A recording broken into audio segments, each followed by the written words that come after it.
안녕하세요. 캐치국어 아하쌤 박세경 선생님입니다. 오늘은 여러분들과 함께 직접 지문을 읽고 문제를 풀어보는 첫 번째 시간인데요. 우리가 생각독해 1, 2권을 하고 온 친구들은 처음 푸는 건 아니겠지만 이 3권에 있는 지문의 길이는 조금 더 길어지기도 하고 문제도 조금 까다롭게 느껴지기도 할 것 같아요. 그래서 좀 어렵게 생각이 들 수도 있겠지만 여러분들 결국은 똑같습니다. 원리는 어떤 거야? 지문에 담겨있는 정보를 가지고 내가 잘 읽어냈는지 확인하도록 문제가 구성이 되어 있는 것 뿐이기 때문에 걱정하지 않으셔도 좋습니다. 여러분들이 지문을 읽으면서 어떤 정보를 더 중요하게 읽어야 하는지 혹은 중심 내용을 어떻게 추려가며 읽어 나가야 하는지에 대해서 우리 같이 연습하면서 정리해 나가도록 할게요. 우선 뭘 해볼 거냐면 지문을 보기 전에 물론 여기 제목이 나와 있기도 하지만 어떠한 내용으로 구성되어 있는지를 짐작하도록 문제를 보도록 하겠습니다. 실제 시험에서는, 실제 모의고사에서는 지문에 제목이 담겨 있는 건 아니기 때문에 어떠한 지문일까, 어떻게 문제가 나올까라고 하는 걸 미리 확인할 필요가 있을 것 같거든요. 0번 문제부터 구성되어 있네요. 기억에 해당하지 않는 것이 무엇인지를 골라보자 라고 되어 있는데 여러분들 지금 밑줄 친 부분에 해당하는 것은 지금 우리가 해결할 수 있는 문제도 아니거니와 우리가 지금은 명확하게 어떤 부분인지를 알 수 없는 문제니까 그냥 넘어갈게요. 다만 선택지에서 어떠하려고 하는 욕망이라고 제시가 되어 있습니다. 욕망들이 담겨 있네요. 1번을 보니까 A의 내용을 인과관계를 고려하여서 일이나 순서가 일어난 일을 정리를 해보자 라고 제시가 되어 있고요. 이런 경우는 과정에 따라 잘 정리할 수 있는가 라고 하는 걸 확인하는 문제 유형이기 때문에 우리가 과정, 순서를 생각하면서 읽어 나가야 되겠구나 라고 판단해 주시면 좋겠습니다. 이번에 이 글을 바탕으로 루이 14세에 대해 평가한 내용으로 적절한 것을 묻고 있어. 그러면 이 글이 루이 14세에 대한 글이고 이 글을 읽고 나서 루이 14세에 대해 평가해 보라고 하였으니까 루이 14세가 어떤 업적을 지녔는지 혹은 어떤 행적을 지녔는지를 우리에게 전달하려고 하는 글이겠구나 라는 생각이 들어요. 그렇죠?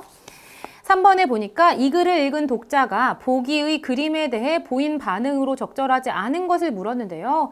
우리가 지금 여기 나와 있는 보기까지 읽을 필요는 전혀 없습니다. 다만 아마도 이 본문에 쓰이고 있는 용어들을 중심으로 선택지가 구성되어 있지 않을까라는 생각이 들어. 여러분들 우리 지문을 읽을 때 각각 사용되고 있는 개념어나 용어들을 제대로 이해하지 않는다면 문제를 해결할 때 다시 지문으로 돌아와야 하는 일들이 발생합니다. 그런 일이 없도록 우리는 정확하게 용어, 개념어들을 명확하게 정리하면서 읽어나가도록 할게요.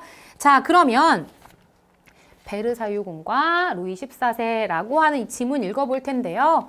우리 읽으면서 어떤 정보들을 중요하게 읽어야 하는지 혹은 어떻게 흐름에서 문제랑 연결시킬지를 생각하면서 읽어 나가도록 하겠습니다. 첫 번째 문단이에요. 짐이 곧 국가이다 라는 유명한 말을 남긴 루이 14세는 절대적인 권력을 가진 대표적인 왕으로 인식되고 있다라고 해서 루이 14세 왕에 대해서 이야기하려고 하는 글이구나 라는 걸 확인시켜 줍니다. 인물이 나왔어. 인물이 나오게 되면 그 사람이 학자라면, 이론가라면 그의 견해나 이론 같은 걸 중요하게 읽으면 될 것이고요. 혹은 그 인물이 어떤 업적이나 행적을 지녔는지를 이해하시면 될 것 같습니다. 만약 행적이나 업적이 나온다면 이런 업적이 왜 발생했는지가 나오기도 하고요.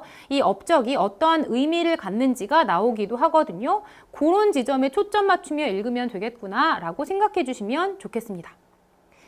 그는 1638년에 태어나 4살에 왕위에 오른 뒤 1715년에 죽을 때까지 무려 72년 동안 왕위에 있었대요. 굉장히 오랜 기간 왕위에 있었던 왕이네요. 네, 여러분들 그런데 이런 친구들이 있어. 이런 지문을 읽을 때 1638년, 1715년 막 이런 걸 체크하면서 읽는단 말이야. 그럴 필요 없어요. 만약 그런 숫자와 관련된 표현이 나오면 다시 여기로 돌아와서 확인하면 되는 거야. 그치? 그런 건 중요한 정보가 절대 아닙니다. 다만 오랜 기간 왕위에 있었던 왕이구나 정도만 생각하고 넘어오시면 돼요. 그러나 루이 14세가 처음부터 강력한 왕권을 가졌던 것은 아니다. 여러분들, 그러나도 나와 있고 아니다도 나와 있어. 부정어 진술과 관련된 문장의 경우에는 중요한 정보를 담고 있는 경우가 굉장히 많습니다. 지금 이 글에서 어떠한 이야기를 하려는지 좀 잡혀. 어떤 이야기를 하려고 하는 것 같아? 루이 14세가 처음부터 강력한 왕권을 가졌던 건 아니라잖아. 그럼 어떻게 강력하게 왕권을 갖게 되었는지를 이야기하지 않을까라는 생각이 들어요. 그치? 우리가 확신할 수는 없겠지만 그렇게 추측하면서 읽어나가게 되면 뒤에 내용을 조금 더 쉽게 이해할 수 있습니다. 22살에 직접 통치를 하기 전까지 어머니 안이 섭정을 하였다. 대신 통치를 하는 거죠. 국정은 추기경인 마자랭이 맡았다. 그러다 보니까 어때요? 자신 직접 통치하지 않는 것이니까 강력한 왕권을 갖기가 어려웠구나라는 걸 보여주고 있습니다. 그가 10살이 되던 해에 프롱드의 반란이 일어났고 해서 이 프롱드의 반란은 뜻도 나와 있어. 1648년에서 53년까지 일어난 프랑스의 내란이다. 안과 마자랭을 중심으로 한 궁정파에 대하여 일어났다. 최후의 귀족의 저항이라고도 불리고 최초의 시민혁명이라고도 불린다라고 되어 있네요. 귀족들이 들고 일어나는 거야. 국왕의 어머니인 안과 그리고 나와 있는 국정, 추기경에 대해서 지금 들고 일어난 반란이 프롱드의 반란인 거지. 그럼 지금 프롱드의 반란도 결국에는 이 루이 14세가 처음부터 강력한 왕권을 가지지 못했던 걸 보여주는 거죠. 왜? 왕권이 강하면 귀족들이 들고 일어날 수 있었을까? 불가능했을 거잖아. 그치? 그런데 어떻게 어머니가 섭정도 하고 국정을 추기경 마자랭이 맡았는데 또한 반란도 일어났는데 루이 14세가 오랜 기간 통치할 수 있었을까라는 걸 우리가 확인하면서 읽어나가야 되겠네요. 반란이 진압될 때까지 수모를 겪었다라고 나와 있습니다. 자, 여러분들 이 첫 번째 문단은 도입 문단이에요. 도입 부분은 주로 흥미를 유발하는 문단인데 우리도 좀 재밌지 않았니? 나만 재밌었니? 루이 14세가 처음부터 강력한 왕권을 가지진 못했구나 라고 하는 역사적인 사실을 우리에게 보여주면서 흥미를 불러일으키고 있습니다. 아마도 앞으로 펼쳐낼 이야기의 밑바탕을 깔고 있는 것 같아. 어떤 이야기를 펼쳐내려고 하는데 아마도 루이 14세가 강력한 왕권을 가지고 싶어 했고 이걸 펼치려고 했겠지. 어떻게 가능했을까라는 이야기를 하려고 이 첫 번째 문단을 깔고 있구나라는 생각이 드네요. 자, 두 번째 문단 가볼까? 루이 14세는 친정을 시작한 후 원래 어머니가 정치를 하고 또 국정 운영은 마자랭이 맡아 했지만 이제 14세가 친정을 시작한 이후 자신의 권력을 강화하기 위하여 새로운 공간에서 자신이 주도하는 질서 속에서 귀족들을 편입시키려는 전략을 세웠다. 이미 답은 나왔네. 뭐? 강력한 왕권을 갖기 위한 루이 14세의 방법이야.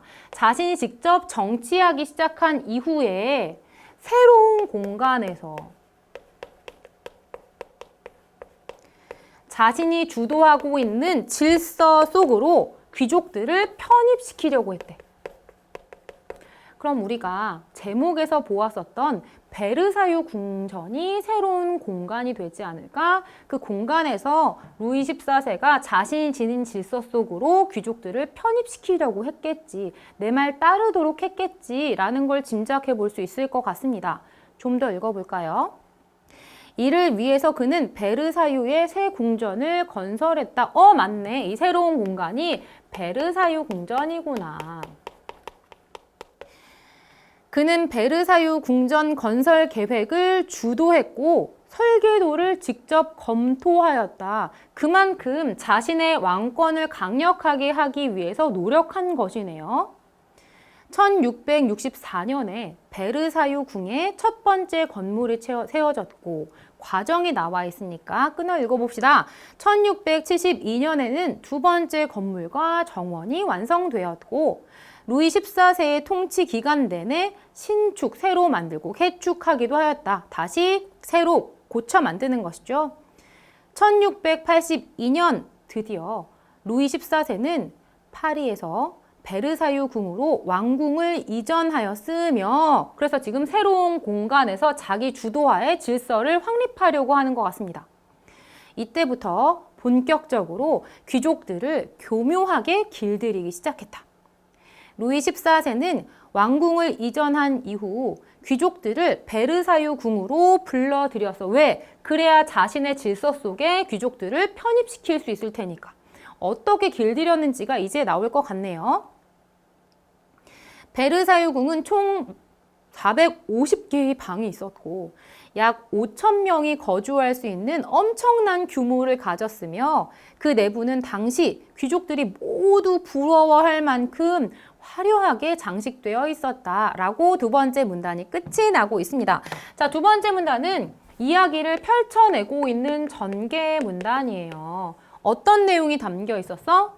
바로 앞에 이야기했었던 루이 14세가 자신의 강력한 왕권을 위해서 어떻게 했는지가 제시가 되어 있잖아. 바로 왕권 강화를 위하여서 어떤 전략을 세운 거야? 베르사유 왕궁을 세웠더라. 이 건설하는 과정에 대해서 이야기하고 있었습니다.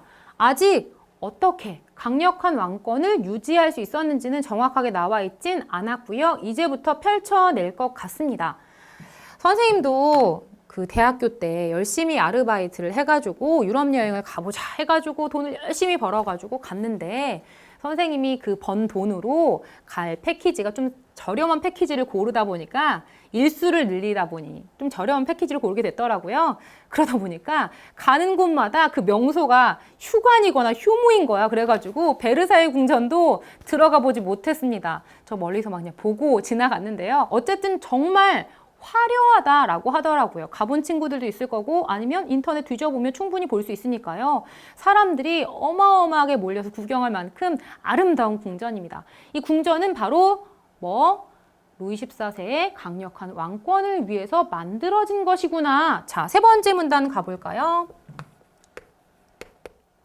당시 귀족들은 사치스러운 소비, 과소비를 함으로써 자신의 지위를 과시하고 가문의 명예를 높이려는 욕망을 가지고 있었다. 우리 아까 욕망 읽었긴 했는데, 그치? 우선 그 당시 귀족들의 모습에 대해서 이야기하고 있습니다. 이들이 뭘 중시하고 있는 거야? 자신의 지위를 과시하려고 했대. 가문의 명예를 높이려고 했대. 나 잘났어 하고 싶은 거야. 뭐를 함으로써? 과소비를 함으로써. 돈 펑펑 쓰면서 야, 나 이 정도 쓸 수 있어. 이 정도 재력이 돼. 라고 하는 걸 과시하는 거지. 그치? 그래서 귀족들이 한자리에 모이면 이내 그곳은 귀족들이 욕망을 분출하고 경쟁하는 장이 되었다. 그러니까 베르사유 궁전에 귀족들을 막 모아놨잖아. 그치? 원래는 각각 지방에서 막 살고 있었던 귀족들.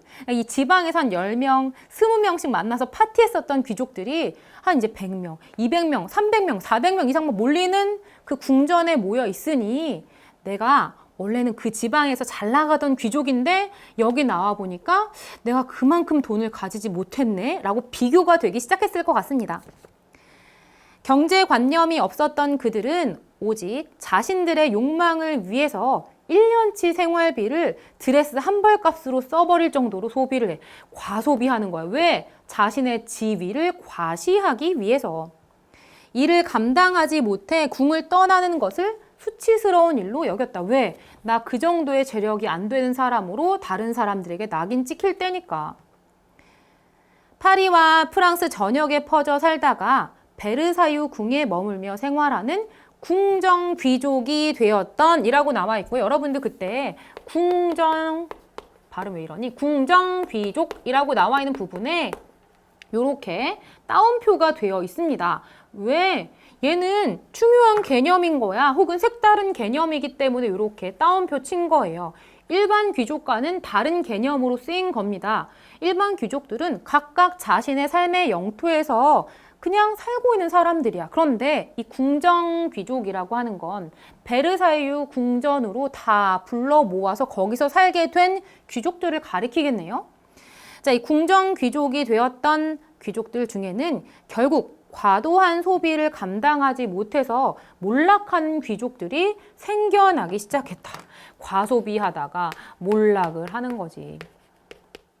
펑펑 쓰는 거야. 드레스가 한 벌만 필요할까? 아니야. 막 100벌이 필요했을지도 몰라. 그러니까 그 돈을 계속 써대다가 몰락하기도 하는 거죠.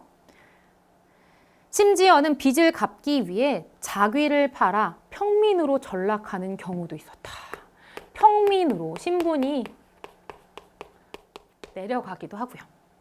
이때 루이 14세는 일부 귀족들에게만 엄청난 후원금을 지원해 주었는데 라고 나와 있어. 길들이기 전략이겠네. 일부에게만 후원금을 주는 거야. 야, 내가 너를 특별히 생각해서 너한테만 돈 준다 라고 하면서 임금이 귀족에게 돈을 주는 거예요. 계속해서 궁정 귀족으로 지내고자 했던 귀족들은 왕의 후원을 받기 위해 노력했다. 왜 궁정 귀족으로 지내려고 했을까? 그 궁전에서 어때? 너무 화려한 파티가 계속 벌어지고 자신의 지위를 과시할 수 있잖아. 그 궁전에서 살게 된다는 건 어떤 뜻이야? 돈이 있다는 거야. 지위가 있다는 뜻이야. 왜? 만약 그렇지 못하면 앞에 나왔었던 것처럼 그걸 감당하지 못해서 나가야 하는 수치심, 그치? 생기는 상황이기 때문에 이 사람들은 후원금이라도 받아서라도 궁전에 머무려고 했었을 겁니다. 결국 베르사유 궁은 왕의 후원을 받기 위한 궁정 귀족들의 충성 경쟁의 장으로 변모했다. 결국은 이 후원금을 받기 위해서 왕에게 충성을 다하는, 잘 보여야 돼. 그래야 나한테 후원금 줄 거 아니야. 그러니까 아까 우리가 루이 14세가 강력한 왕권을 유지하기 위해서 베르사유 궁전을 지었다라고 하는 이유를 여기서 알 수 있을 것 같습니다. 자, 이 세 번째 문단의 경우에는 이 전략을 구체적으로 풀어 서술해주고 있는 상술 부분이야. 풀어 서술해주고 있는 부분이다 라는 뜻이고요. 이 부분을 통해서 어떻게, 그치?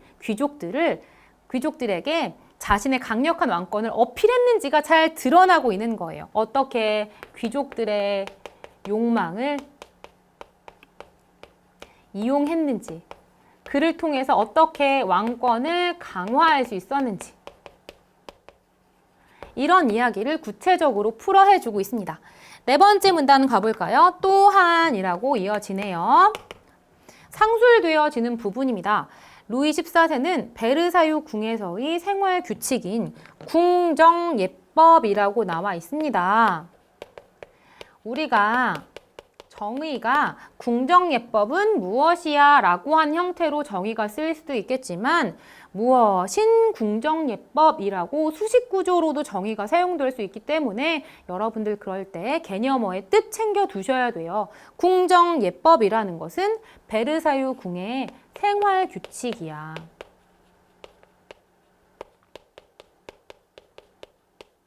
이걸 만들어 철저하게 지키게 함으로써 자신의 리더십을 키웠는데 궁정 귀족들은 이 예법을 자발적으로 따랐다. 왜? 잘 지켜야 왕한테 잘 보일 것이고 그래야 후원금 받을 수 있을 거 아니야? 궁정의 일과는 철저하게 왕의 일과에 따라서 아침 8시부터 시작해서 밤 10시에야 끝이 났다. 에티켓이라고도 불린 궁정예법은 얘를 에티켓이라고 부르는구나. 이 궁정예법은 궁정예법은 왕의 일과에 맞춰서 궁 안에 있는 모든 사람들의 행동을 통제했으며 결국은 이 행동을 통제한다는 것도 왕이 자신이 권리를 가지고 자신의 힘을 가지고 사람들을 통제한 것이기 때문에 강력한 왕권을 어떻게 유지했는지를 보여주고 있는 부분이 되겠네요. 세 번째 문단과 마찬가지로. 자, 궁에서 일어나는 모든 행사를 규정했다. 왕은 자신의 모든 일상을 궁정 귀족과 함께 했는데 이때 귀족들은 지위와 서열에 따라 서는 위치가 정해지는 거야. 지위가 어떠한지 서열에 따라서 어디 서야 하는지 위치가 결정되는 거예요. 임금, 왕의 총애를 받으면 왕 근처에 설 것이고 왕한테 크게 어필을 못했다면 저 끄트머리에 섰을 것이고 왕의 총애와 신임을 받을수록 왕 가까운 자리에 있을 수 있었고 그만큼 큰 권력도 가질 수 있었을 겁니다. 귀족들의 이러한 권력에 대한 욕망을 간파한 루이 14세는 아주 사소한 것조차도 귀족들을 경쟁시키는 도구로 활용했다. 예를 들어 자신이 식사를 하는 자리에서도 자리에 앉을 수 있는 자와 그렇지 못한 자, 너무 치사하다, 그치? 구분하였고 등받이가 있는 의자와 또 등받이가 없는 의자에 앉을 수 있는 자로 구분하였대. 이것도 치사하다, 그치? 다 등받이 있게 만들어주지. 이에 귀족들은 왕에게 가까이 가기 위해 경쟁하였으며 왕의 눈밖에 나지 않기 위해 왕의 명령과 의견에 감히 토를 달 수 없게 되었다. 그러니까 지금 앉을 수 있는 곳도 달라져요. 혹은 앉아야 할지 서야 할지도 달라져. 무엇에 따라서 왕이 좋아하는지 싫어하는지 왕이 총애를 하는지 그렇지 않은지에 따라서. 그러니까 계속 귀족들은 어떻게 될까? 경쟁하게 될 거야. 왜? 왕의 총애를 받기 위해서. 결국 정말 루이 14세가 원하는 대로 강력한 왕권 가질 수 있게 되었을 겁니다. 이렇게 귀족들의 욕망을 적절하게 이용한 루이 14세는 결국 강력한 왕권을 가지고자 했었던 자신의 욕망을 이룰 수 있게 되었대요로 끝을 맺고 있네요. 여기에 있는 네 번째 문단도 세 번째 문단과 동일하게 상술하고 있구나. 어떻게 루이 14세가 강력한 왕권을 가지게 되었는가, 귀족들의 욕망을 어떻게 이용했는가라고 하는 걸 확인하시면 될 것 같습니다. 자, 그러면 우리 이와 관련하여서 문제를 한번 해결해 봐야 할 텐데요. 해결 전에 여러분들 생각했었을 때 이 글에서 이 글을 어떻게 읽었으면 좋았을까? 그치? 물론 우리가 제대로 읽어오긴 했지만 결국은 이 글이 제일 이야기하고자 하는 핵심 내용이 루이 14세가 강력한 왕권을 가질 수 있었던 까닭입니다. 그치? 그 방법이란 말이야. 그 방법에 초점 맞춰 읽어야 했었을 것이고 그 부분들이 문제로 나올 거야 라고 생각해 주시면 좋겠습니다. 자, 그러면 0번 볼까요? 기억에 해당하지 않은 것은 무엇인지를 골라보자 라고 되어 있네. 1번. 자신의 지위를 과시하려는 욕망. 여러분들 지금 기억이 귀족들의 욕망이잖아. 그치? 그런데 귀족들의 욕망에는 세 번째 문단 시작할 때 어떤 말 나왔어? 자신의 지위를 과시하고 가문의 명예를 높이려는 욕망이 있었다라고 했으니까 얘는 적절해. 그치? 얘도 적절한 것이죠. 다른 귀족보다 더 많은 권력을 가지려는 욕망, 이거 어디 나와 있었니? 네 번째 문단에도 나와 있고 세 번째 문단에도 나와 있어. 뭐? 후원금을 더 많이 받으려고도 했었고 네 번째 문단에도 왕의 총애와 신임을 받을수록 왕 가까운 자리에 있을 수 있었고 큰 권력을 가질 수 있었더라. 그래서 왕 가까이 갈 수 있도록 노력한 것이잖아요. 그래서 얘도 맞는 설명. 4번에 왕에게 충성을 다하는 신하가 되고자 하는 욕망? 충성을 다해야지. 내가 왕을 너무나 존경하고 사랑해가지고 우리나라에 뼈를 묻어야지. 이런 정서는 나와 있지 않았잖아. 얘는 애매해요. 5번에 궁정 귀족으로 베르사유 궁에 머물고자 하는 욕망. 어디 나왔니? 세 번째 문단에서 일을 감당하지 못해 궁을 떠나는 것을 수치스러운 일로 여겼다라고 했잖아. 궁정에 계속 남아있고 싶어 하는 거지. 따라서 얘도 탈락. 답은 몇 번? 5번 찾으시면 되겠습니다.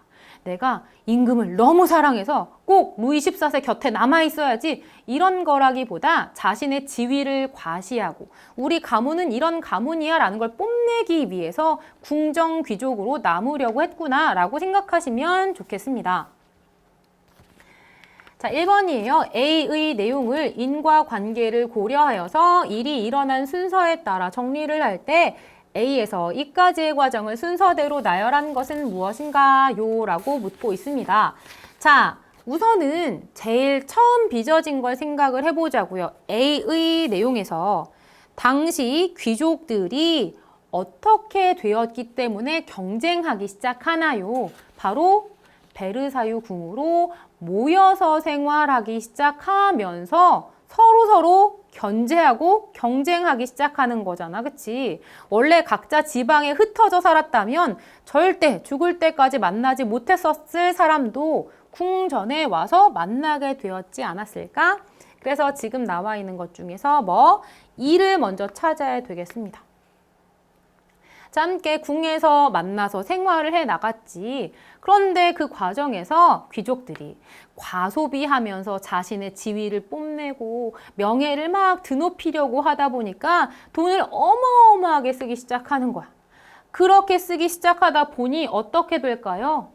돈이 없네? 내가 궁전에서 나가야 될 위기에 처하게 돼. 그치? 경제적 문제를 만나게 됩니다. 이때 왕이 어떻게 해줘?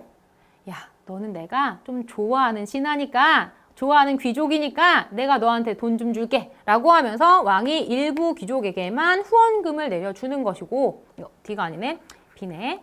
그리고 그 다음에 그런 것들을 보면서 나도 잘 보여서 후원금 받아야지. 그래서 여러분들 아까 0번 문제에서 왕에게 충성을 하고자 하는 욕망이라고 하는 게 적절하지 않은 이유가 충성을 위해서 충성을 하는 것이 아니라 후원금을 받기 위해 충성하기 때문에 옳지 않은 거예요. 그치?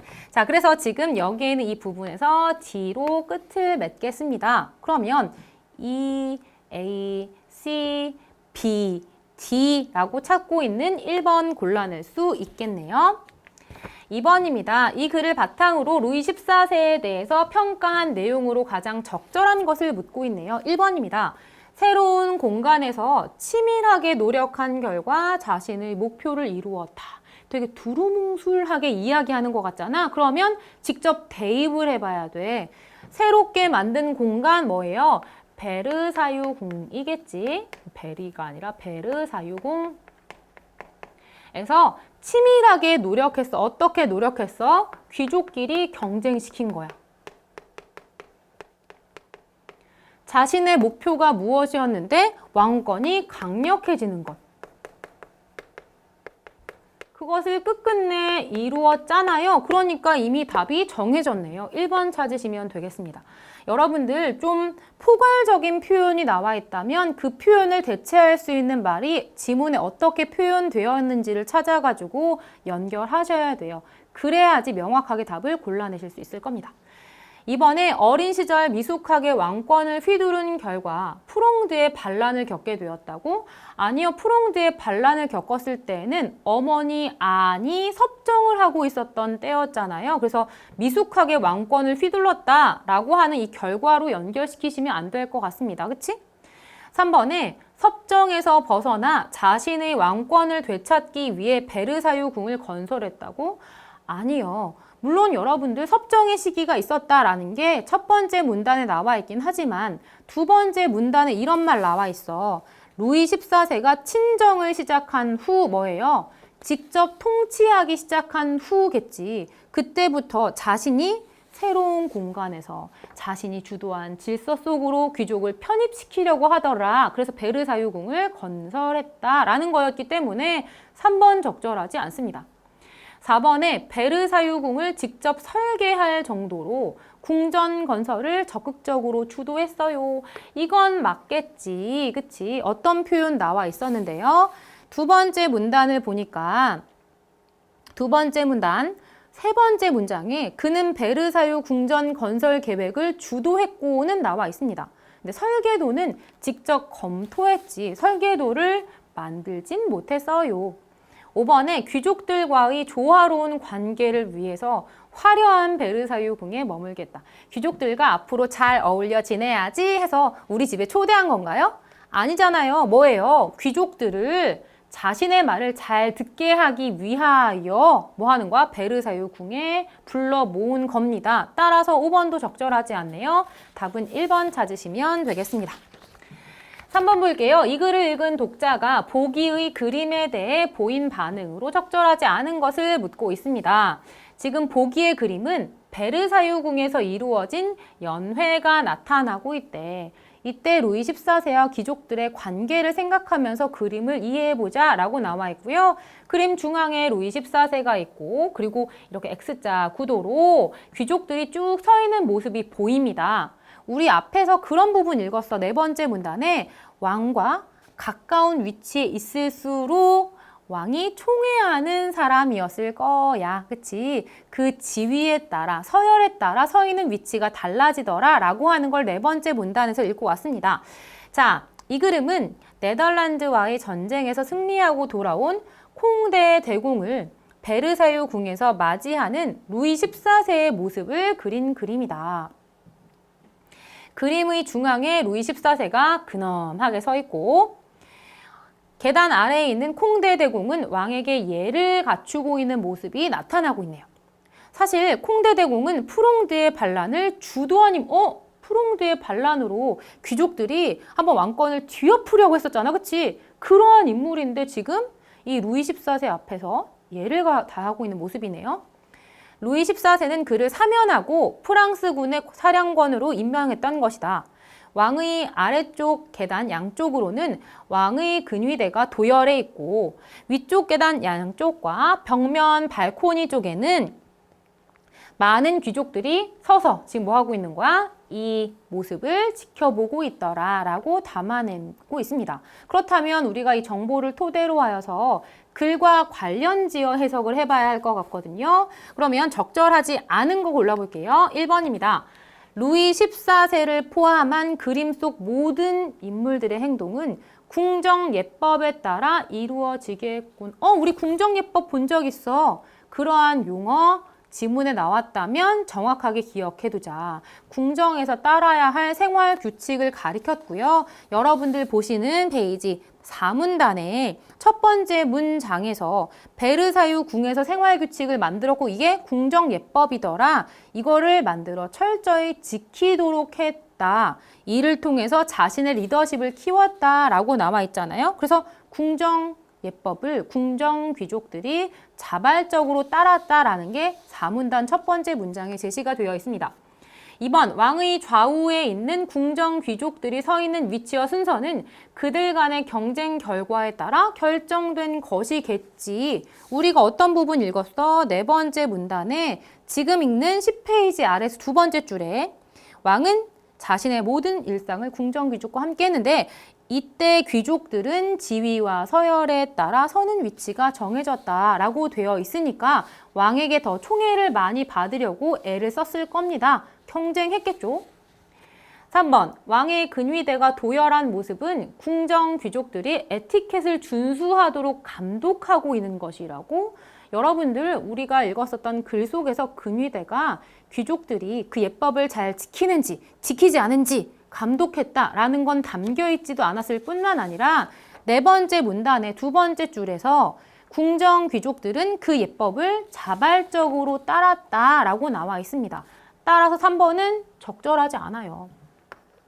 4번의 그림 속 콩대 대공은 어린 루이 14세를 대했던 태도와는 달리 그때에는 프롱드 반란을 일으켰잖아. 왕이 된 루이 14세에게 절대적으로 복종하는 태도를 보이고 있어. 이건 그림만 봐도 알 수 있잖아요. 그 앞에 예를 다하고 있는 모습이 제시가 되어 있습니다. 화가는 X자 구도로 인물을 배치하고 가운데 루이 14세에게 시선을 집중시킴으로써 루이 14세를 중심으로 이루어진 궁정의 질서를 드러내고 있군.